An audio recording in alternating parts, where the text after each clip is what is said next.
கர்த்தருடைய பரிசுத்த நாம மகிமைப்படுவதாக. இந்த அருமையான நாளிலும் உங்களை சந்திக்கிறதுல நான் மிகுந்த மகிழ்ச்சி அடைகிறேன். விசேஷமாக கடைசி கால ஊழியத்தின் சார்பில் கர்த்தர் நம்மோடு கூட தொடர்ந்து ஆண்டவருடைய வார்த்தையை பேசும்படிக்காக தேவன் அடிமை கொடுத்த வாக்கியத்திற்காக நான் ஆண்டவரை ஸ்தோத்தரிக்கிறேன். விசேஷமாக நம்ம வாழ்ந்து கொண்டிருக்கிற காலம் கடைசி காலம் என்பதை நாம் அறிந்தவர்களாக ஒவ்வொரு நாளும் ஆண்டவருடைய வருகைக்கு நேராக நாம் ஆயத்தப்பட வேண்டும் என்கிற ஒரே ஒரு ஏக்கத்தோடு முதலாவது நாம் ஆயத்தப்பட வேண்டும். நம்ம அநேக ஜனங்களை இன்னும் ஆண்டோடைய வருகையை குறித்து அறியாமல் கிறிஸ்தவர்கள் என்கிற பெயர் கொண்டிருந்தும் அநேகர் இயேசுடைய வருகையை மறந்தவர்களாக இன்னைக்கு வாழ்ந்து கொண்டிருக்கிறத நம்ம பார்க்கிறோம். இந்த பூமிக்குரிய காரியங்களை மட்டுமே யோசித்து எப்பவுமே இந்த உலகத்தை மாத்திரமே பார்த்து வாழ்கிற அநேக கிறிஸ்தவர்கள் இன்றைக்கு பெருகி கொண்டிருக்கிறத நம்ம இந்த உலகத்தில் பார்க்கிறோம். அப்போ இப்படிப்பட்ட ஜனங்களுக்கு இயேசு கிறிஸ்து சீக்கிரமாக வரப்போகிறார் என்று சொல்லி 1900 வருஷத்துக்கு முன்னாடி கர்த்தராகிய இயேசு கிறிஸ்து இந்த பூமியில பரிசுத்தவான்களோடு அப்போஸ்தலர்களோடு இன்னும் இயேசுவே இந்த உலகத்துல வாழும்போது சொன்ன அநேக தீர்க்க தரிசன வசனங்களை நீங்களும் நானும் படிக்க வேண்டும் என்று சொல்லி கர்த்தர் விரும்பி இப்படிப்பட்ட காரியங்களை கர்த்தர் நம்மோடு கூட பேசி கொண்டிருக்கிறார். அன்புக்குரிய கர்த்தருடைய பிள்ளைகளை, கடந்த வாரத்துல நம்ம பார்த்தோம் இப்படியாக, அதாவது இந்த உலகத்துல கடைசி நாட்கள்ல கொடிய காலங்கள் வரும் என்று அறிவாயாக, அப்படி என்று சொன்னால் அதை குறித்த ஒரு அறிவு ஜனங்களுக்குள்ள, விசேஷமாக ஆண்டவரை அறிந்த ஜனங்களுக்குள்ளும் உண்டாக வேண்டும். ஆண்டவரை அறியாத ஜனங்களும் இந்த காலம் கடைசி காலம் என்பதை அவர்கள் அறிய வேண்டும் என்று சொல்லி கர்த்தர் விரும்பி கொண்டிருக்கிறார். முதலாவது இயேசு கிறிஸ்துவை குறித்து அறிய வேண்டும், ரட்சிப்பை குறித்து அறிய வேண்டும். அப்புறம் இந்த காலங்களை குறித்து நம்ம அறிந்து கொண்டு காலத்துக்கு ஏற்ற விதத்துல நீங்களும் நானும் ஊழியம் செய்ய வேண்டும் என்றெல்லாம் கர்த்தர் நம்மோடு கூட பேசி இருக்கிறார் கடந்த நாட்கள்ல. இந்த நாளிலும் பாருங்க, 2 தீமோத்தேயு 3வது அதிகாரம் 1வது வசனம், மேலும் கடைசி நாட்களில் கொடிய காலங்கள் வரும் என்று அறிவாயாக. அப்போ கொடிய காலங்கள் நமக்கு முன்னாடி வைக்கப்பட்டிருக்கிறது. அப்போ இந்த கொடிய காலத்துல நீங்க எப்படி வாழ வேண்டும், இந்த கொடிய காலத்தை நீங்களும் நானும் ஃபேஸ் பண்ணி இந்த காலத்துல ஊழியம் பண்ணி இந்த காலத்துல குடும்ப வாழ்க்கை வாழ்ந்து இந்த காலத்துல தனிப்பட்ட ஒரு பர்சனல் லைஃப் ஆண்டவரோடு கூட வாழ வேண்டும் என்று சொன்னால் சாதாரண விஷயம் கிடையாது. ஒரு காலத்துல பாத்தீங்கன்னா நம்முடைய முற்பிதாக்கள் காலங்களில் நீங்க பாத்தீங்கன்னா ஒரு 50 வருஷத்துக்கு முன்னாடி இந்த உலகத்துல மொபைல் கிடையாது. அப்போ மொபைல் இல்லை. மொபைல் இல்லாமல் இருக்கும்போது அந்த லைஃப் ஸ்டைல் ஒரு வித்தியாசமா இருந்தது. ஒருவருக்கு ஒருவர் நம்ம குடும்பத்தோடு நன்றாக நேரங்களை செலவழித்தோம், அவளோடு கூட பேசினோம், எல்லாம் பண்ணோம். ஆனால் அந்த காலம் தாண்டி நம்முடைய பெற்றோருடைய காலங்களை குறித்து பார்க்கும்போது அந்த காலங்களில் மொபைல் வரல, டெலிஃபோன் வந்தது. அப்புறம் நம்ம காலத்துல மொபைல் வந்தது. எனக்கு ஞாபகம் இருக்கு, நான் காலேஜ் ஃபர்ஸ்ட் டைம் படிக்கும்போது, காலேஜ் படிச்சுட்டு இருக்கிறேன், 2003வது வருஷம்னு நினைக்கிறேன், 2003-4 அந்த வருஷத்துல ஒரு மொபைல்னு சொன்னா அவ்வளோ ஒரு கிரேசியா இருந்தது. அப்போ ஒரு மொபைல் பார்த்தாலே ஒரு பெரிய சந்தோஷம். அதாவது நான் ஹாஸ்டல்ல படிச்சுட்டு இருந்தேன், காலேஜ் படிச்சிருக்கும் போது ஹாஸ்டல்ல படித்தேன். அப்போ ஒரு ஹாஸ்டல்ல ஒரு 100 பேர்ல ஒருத்தவங்க தான் மொபைல் வச்சுக்குவாங்க. அப்போ அந்த மொபைல் அவனுக்கு தான் ஃபோன் பண்ணுவாங்க. அப்போ அந்த அளவுக்கு அந்த ஒரு முறை பார்க்கறதுக்கு, ஒரு முறை பேசுறதுக்கு நம்ம ரொம்ப சந்தோஷமா இருக்கும். மொபைல்ல ஒரு ரிங் பண்ணாலே நான்லாம் ரொம்ப சந்தோஷமா, ஒரு ரிங் நமக்கு ஃபோன் வருது அப்படின்னு சொல்லி. அப்படிப்பட்ட காலம் மொபைல் இருந்த காலங்கள் உண்டு. ஆனால் இன்னைக்கு பாருங்க, இந்த காலத்துல ஒரு 15-20 வருஷம் முடிஞ்சிடுச்சு, நம்ம எப்படி இருக்கிறோம். சின்ன பிள்ளைங்க, 1 வயசான பிள்ளைங்க மொபைலுடைய வீடியோ இல்லைன்னா தூங்க மாட்டேங்குது. மொபைல் இல்லாமல் பிள்ளைங்களுக்கு, யூடியூப் இல்லாமல், இன்டர்நெட் இல்லாமல் பிள்ளைங்களால தூங்க வைக்க முடியல பிள்ளைகளை. அப்படிப்பட்ட காலத்தில் வந்திருக்கிறோம். அதாவது இந்த உலகம் ஒரு டெக்னாலஜிக்கு ஏற்ற விதத்தில் உலகம் மாறிக்கொண்டிருக்கிறது. ஏனென்று சொன்னால் இந்த கடைசி காலங்கள் டெக்னாலஜி எல்லாம் பெருகிற காலங்கள் தான். இப்போ இப்படிப்பட்ட காலங்களில் ஒருபுறம் நல்லது நமக்கு. இப்போ நம்ம வெளிநாடுகளில் இருக்கிறோம், இல்லை பல தூரங்களில் இருக்கிறோம், குடும்பத்தோடு பேசலாம், பிள்ளைகளோடு வித்தின் ஷார்ட் டைம்ல வீடியோவில் நம்ம பேசுகிறோம். அந்த காலம்னா லெட்டர் போட்டு 1 மாதம் ஆகும் வீட்டுக்கு போகிறதுக்கு. அப்படிப்பட்ட காலங்கள் மாறி ஒருபுறம் அது நன்மையா இருந்தாலும் இன்னொரு புறம் அது நிச்சயமாகவே அது தீமையாய்த்தான் அதிகமாக இருக்கிறது. பாருங்க, மொபைல் இன்டர்நெட் இல்லாமல் என்னால் ஒரு மனிதனால் இருக்க முடியல. ஒருவேளை சாப்பாடு கூட இல்லாமல் இருக்க முடியும். ஆனால் இன்னைக்கு மனிதனுக்கு மொபைலில் இன்டர்நெட் இல்லாமல் அவனால் ஒரு 10 நிமிடம் இல்லைனா 1 மணி நேரம் இன்டர்நெட் இல்லாமல் அவனால் இருக்க முடியல. ஏனென்று சொன்னால் மொபைல் ஒரு மனிதனை இன்னைக்கு அடிமைப்படுத்தி வைத்திருக்கிறது.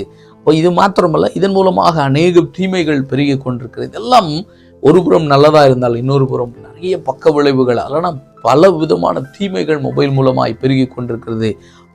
மொபைல் மூலமாக இன்டர்நெட் மூலமாக அநேக விதமான பாவமான காரியங்கள் பலவிதமான மோசமான வெப்சைட்டுகள், மோசமான வீடியோக்கள் மனிதனை என்ன செஞ்சிட்டு இருக்கிறது, ஆண்டவரை விட்டு பிரித்து கொண்டு தேவனோடு கூட நடக்க முடியாதபடிக்கு இப்படிப்பட்ட பாவமான காரியங்களை செய்யும்படிக்காக பிசாசானவன் என்ன செய்திருக்கிறான், இன்னைக்கு வாசல்களை திறந்து வைத்திருக்கிறான். உங்களுக்கு தெரியும், இந்த கோவிட் டைம்ல நம்முடைய உலகமெங்கும் என்ன செய்தாங்க, வேலைக்கு போக முடியாம அடைக்கப்பட்ட ஒரு சூழ்நிலையில இருந்தாங்க. ஆனா அந்த காலங்களில் உங்களுக்கு தெரியும், இந்தியாவில் பல பிரைவேட் நெட்வொர்க்ஸ் எல்லாம் என்ன பண்ணாங்க, அவங்க ஃப்ரீயாகவே சிம்மை கொடுத்து ஃப்ரீயாகவே யூஸ் பண்ணும்படிக்காக சில பர்டிகுலரான சில என்ன செய்தார்கள், மொபைல் கம்பெனிஸ் எல்லாம் என்ன பண்ணாங்க, சிம் கார்டு கம்பெனிஸ் எல்லாம் ஃப்ரீயாக கொடுத்தாங்க, இன்டர்நெட் ஃப்ரீயாக கொடுத்தாங்க. இப்படி ஜனங்களை என்ன பண்ணாங்க, இன்டர்நெட்டில் பாருன்னு சொல்லி அவங்க நல்ல காரியத்தை கொஞ்ச நேரம் பார்ப்பாங்க, கொஞ்ச நேரம் தாண்டும் போது மோசமான காரியங்களை பார்த்து உலக பிரகாரமாக நேரத்தை வீணடிக்கிற விரயம் செய்கிற காரியங்களை பார்த்து தன்னுடைய வாழ்க்கையை அழித்து கொண்டிருக்கிறத நம்ம அன்னைக்கும் பார்க்குறோம், இன்னைக்கும் பார்க்குறோம். அதில் ஒரு சர்வே எடுத்தாங்க இந்த கோவிட் டைமில்.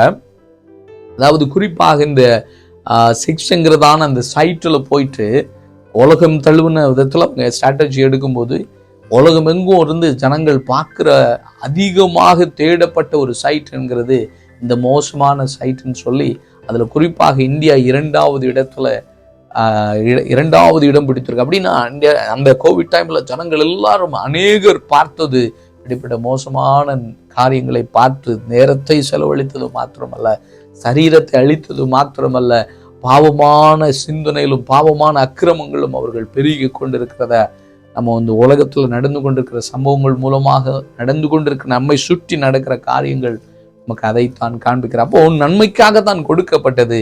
ஆனால் நன்மையை காட்டிலும் 95% 95% அது தீமைக்காக ஜனங்கள் அதை பயன்படுத்தி கொண்டிருக்கிறார்கள். இது கூட சாத்தானுடைய ஒரு தந்திரம் என்பதை நீங்களும் நானும் அறிய வேண்டும். கர்த்தருடைய பிள்ளைகளை ஆண்டோடைய வருகைக்காக ஆயத்தப்பட வேண்டும் என்கிற விரும்புகிற கர்த்தருடைய பிள்ளைகளுக்கு ஆண்டவர் சொல்லுகிற ஒரு காரியம், எது இருந்தாலும் அதை எப்படி பயன்படுத்த வேண்டும் அப்படித்தான் பயன்படுத்த வேண்டும். இப்பொழுது கூட நீங்க யூடியூப்ல நீங்க வீடியோ பார்த்து கொண்டு இருக்கலாம். நிச்சயமா மொபைல் மூலமா இன்டர்நெட் மூலமா தான் பார்க்குறீங்க. ஒரு புறம் நன்மை தான், ஒரு புறத்துல அது பிரயோஜனமா இருந்தாலும் அதை சரியான விதத்துல அதை பயன்படுத்தாமல் இருந்தால் அதன் மூலமாக சாத்தான் நம்மை நம்முடைய சிந்தனையில, எண்ணங்கள்ல, சரீரங்கள்ல நுழைய பண்ணி நம்மை பாவத்துல விழத்தள்ளுவான் என்பதை நீங்களும் நானும் அறிந்து அது ஜாக்கிரதையா இருக்க வேண்டும் என்று சொல்லி கர்த்தர் விரும்புகிறார். பாருங்க, இந்த நாள்ல கர்த்தர் நம்மோடு கூட பேசுகிற காரியம், கடந்த நாள பார்த்தோம், கொடிய காலங்கள், கடைசி நாட்கள்ல கொடிய காலங்கள் வரும் என்று அறிவாயாக என்று சொல்லி அதை பார்த்தோம். 3 விதமான கொடிய காரியங்கள் உலகத்துல நடக்க போகிறது. அதுல ஒரு கொடிய காரியத்தை குறித்து ஒரு இன்ட்ரோடக்ஷனை மட்டும் ஆண்டவர் நம்மோடு கூட பேசினார். மனிதர்கள் கொடிய மனிதர்களாக, கொடியவர்களாக மாறுகிற ஒரு காலம் தான் இந்த காலம், நீங்களும் நான் வாழ்ந்து கொண்டிருக்கிற காலம் என்று சொல்லி கர்த்தர் கடந்த நாட்கள்ல கர்த்தர் நம்மோடு கூட பேசினார். அப்போ 2வது கொடிய காரியங்களான கொடிய காலங்கள்ல வரக்கூடிய கொடிய காரியங்களான கொடிய ஆபத்து என்னவென்று சொல்லி வேதத்துல நீங்களும் நானும் பார்க்க வேண்டும். கர்த்தர் அதை நமக்கு இன்னைக்கு கற்றுத்தருவாராக. குறிப்பாக மத்தேயு 24வது அதிகாரத்தை நீங்க எடுத்து பார்த்தால், நார்மலாவே வேதத்துல மத்தேயு என்று சொல்ல அந்த மத்தேயு சுவிசேஷ அதிகாரங்கள்ல நீங்க பாத்தீங்களா, அதிகமாக இயேசு கிறிஸ்துவை குறித்தும் அவருடைய இந்த உலகத்துல அவர் செய்த காரியங்கள், இயேசுடைய மரணம், இயேசுடைய உயிர்த்தெழுதல் எல்லாம் சொல்லப்பட்டிருந்தாலும் இந்த 24வது அதிகாரம் பார்த்தீங்கன்னா குறிப்பாக கடைசி நாட்கள்ல இயேசு கிறிஸ்துடைய வருகையை குறித்த அடையாளங்களும், இந்த உலகத்துல இனி சம்பவிக்க போகிற காரியங்களும், இந்த உலகத்தின் முடிவை குறித்தும் அதிகமாக சொல்லப்பட்டிருக்கு. எனக்கு அதிகமாக பிடித்த ஒரு அதிகாரம் 24வது அதிகாரம். பலமுறை ஆண்டோடைய கிருபையினால பல சபைகளுக்கு இதை குறித்த தீர்க்க தரிசனமான வார்த்தைகளை பேசின ஒரு அதிகாரம். இந்த அதிகாரத்துல கடைசி நாட்கள்ல உண்டாகிற 2 விதமான பெரிய காரியங்களை, அதாவது பெரிய கொடிய காரியங்கள் எல்லாம் 2வது காரியத்தை குறித்து நம்ம பார்க்க போகிறோம். 29வது வசனம், 24, 29.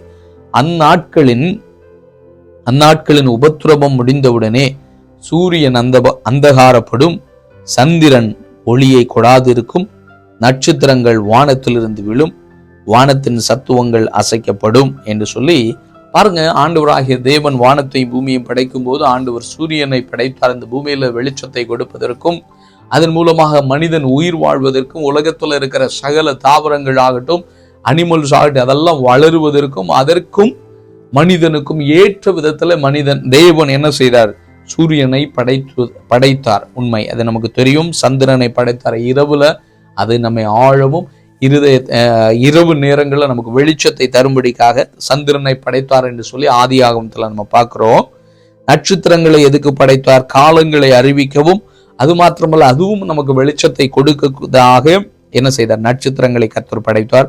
வானத்துல நிறைய சத்துவங்கள் வைக்கப்பட்டிருக்கு, எரிகல்கள் சொல்லப்பட்டிருக்கு, மேகம் இருக்குது. இப்படி எல்லாமே கர்த்தர் மனிதனுக்கு நன்றாய் படைத்து நன்றாய் இருப்பதற்காகத்தான் கர்த்தர் படைத்தார். ஆனால் ஆண்டவர் அதே தேவன் தான் சொல்றாரு, எந்த காரியங்கள் எல்லாம் கர்த்தர் படைத்தாரோ, எந்த சூரியனை படைத்தாரோ அதே தேவன் தான். எந்த சூரியனை கர்த்தர் நல்ல ஒரு காரியத்துக்காய் படைத்து வைத்தாரோ அதே தேவன் தான் சொல்றாரு. என்ன சொல்றாரு? சூரியன் அந்தகாரப்படும். அப்படின்னா சூரியன் அந்தகாரப்பட்டு அதனுடைய வேலை சரியாய் செய்து கொண்டிருக்கிற சூரியன் வெளிச்சத்தை கொடுக்காதபடிக்கு இருண்டு போகும் என்று சொல்லி ஆண்டவருடைய வார்த்தை தீர்க்க தரிசனமாய் ஆண்டவர் சொல்லுகிறார். இதெல்லாம் யோசிக்க முடிகிறதா? இதெல்லாம் நடக்குமா? இதெல்லாம் நடக்காது. இப்படிலாம் நடக்குமா? நான் பார்க்கிற விதத்துல எல்லாமே நன்றாக இருக்கிறது. காலைல நீங்க எந்திரிக்கும் போது அதிகாலை எந்திரிச்சு 6 மணிக்கு நீங்க வெளியே பார்க்கும்போது சூரியன் வெளிச்சமா இருக்கிறது. அதை பத்திலாம் நம்ம யோசிக்கிறது கிடையாது. யாரு சூரியனை படைத்தது? சூரியன்ல இருந்து வெளிச்சம் வருகிறது, அதெல்லாம் நம்ம யோசிக்கிறது. நம்ம பாட்டுக்கு நம்ம வேலைக்கு போவோம், வெளியே போறோம், காரியங்கள் எல்லாம் செய்கிறோம். ஆனால் சூரியனை படைத்த ஒருவர் இருக்கிறார். சூரியனை படைத்த தேவன் உங்களை என்னை கவனித்துக் கொண்டிருக்கிறார், அந்த உலகத்தை கவனித்துக் கொண்டிருக்கிறார். இவ்வளவு காரியங்களை படைத்து மனிதனுக்காக எல்லாவற்றையும் கொடுத்தேனே, இந்த மனிதர்கள் என்னை அறியாதபடிக்கு அவங்களுக்கு தான் தோன்றின விதத்துல தனக்கு இஷ்டமானபடி அவர்கள் வாழ்ந்து கொண்டு இருக்கிறார்கள் என்று சொல்லி படைத்த தேவன் என்ன செய்கிறாரு? இதே படைத்த அந்த படைப்புகளை கர்த்தர் அழிக்கும்படிக்காகவும் ஆண்டவர் என்ன செய்ய போகிறார்? அதே தேவன் இந்த படைத்து நன்றாயிருக்கிறது சொன்ன ஆண்டவர் தான் இந்த உலகத்துல இருக்கிற சகல வானமும் பூமியும், அதாவது ஒரு நாள் அழிந்து போகும் என்று சொல்லி ஆண்டவருடைய வார்த்தை எந்த தேவன் படைத்தாரோ அதே தேவன் தான் சொன்னாரு, இதெல்லாம் ஒன்றும் இல்லாம எல்லாம் என்ன போகுது? அழிய போகிறது என்று சொல்லி. அப்போ ஒருவேளை நீங்களும் நானும் இதை நம்பலாம், நம்பாமலும் இருக்கலாம். ஆண்டவரை அறிந்தவர்கள் ஒரு 70% நம்புறாங்க. கர்த்தருடைய வசனம் 100% உண்மை என்று சொல்லி கிறிஸ்தவர்கள்ல ஒரு 70% நம்புறாங்க. அதுல 30% வேதத்துல இருக்கிற வசனங்கள் எல்லாத்தையும் நம்புகிறவர்கள் அநேகர் இல்லை இன்னைக்கு. ஆனா நான் பிரசங்கிக்கிற நானு 100% நம்புகிறேன். இந்த ஆண்டோடைய வார்த்தை ஜீவனுள்ள வார்த்தை, இது வல்லமை உள்ளது, ஆமென்றும் ஆமேன் என்று சொல்லப்பட்டிருக்கு. இதுல எழுதப்பட்டுனா கட்டாயம் நிறைவேறும். ஆண்டோடைய வார்த்தையை 100% உண்மையானது. ஏனென்று சொன்னால் வானத்தையும் பூமியையும் படைத்த தெய்வன் ஒருவர் இருக்கிறார். அவர் எழுதி கொடுத்த பரிசுத்த வேதாகமம் 100% உண்மை என்று சொல்லி நம்பிதான் இதை நாம் பேசிக்கொண்டிருக்கிறேன். பாருங்க, இப்போ இது தேவன் சொன்ன வார்த்தை. இது சுமார் 2000 வருஷத்துக்கு முன்னாடி சொன்ன கர்த்தருடைய வார்த்தை இன்றைக்கு சூழ்நிலையில பூமியில நடக்கிற சம்பவங்களோடு கூட ஒப்பிட்டு பார்த்தால் ஒரு திடுக்கிடுகிறதான ஒரு காரியத்தை நீங்க அறிந்து கொள்ள முடியும். அந்த ஒரு காரியத்தை குறித்து நான் கடந்த நாட்களில் இதை குறித்து ஆராய்ச்சி பண்ணி கொண்டிருக்கும் போது பல காரியங்களை தேடிக்கொண்டிருந்தேன். அப்போ ஒரு காரியத்தை நான் பார்த்தேன், அதை உங்களோடு கூட நான் பகிர்ந்து கொள்ள விரும்புகிறேன். பாருங்க, 2023 வருஷத்துல நாசா சூரியனை ஆராய்ச்சி செய்யும்படிக்காக பல காரியங்களை அவங்க செஞ்சுட்டு இருக்கிறாங்க. ஜேம்ஸ் வெப் டெலஸ்கோப் என்று சொல்லக்கூடியதான ஒரு பெரிய டெலஸ்கோப்பை அவங்க என்ன செய்கிறாங்க? அமெரிக்கா நாசா, நமக்கு தெரியும், கேள்விப்பட்டிருப்பீங்க.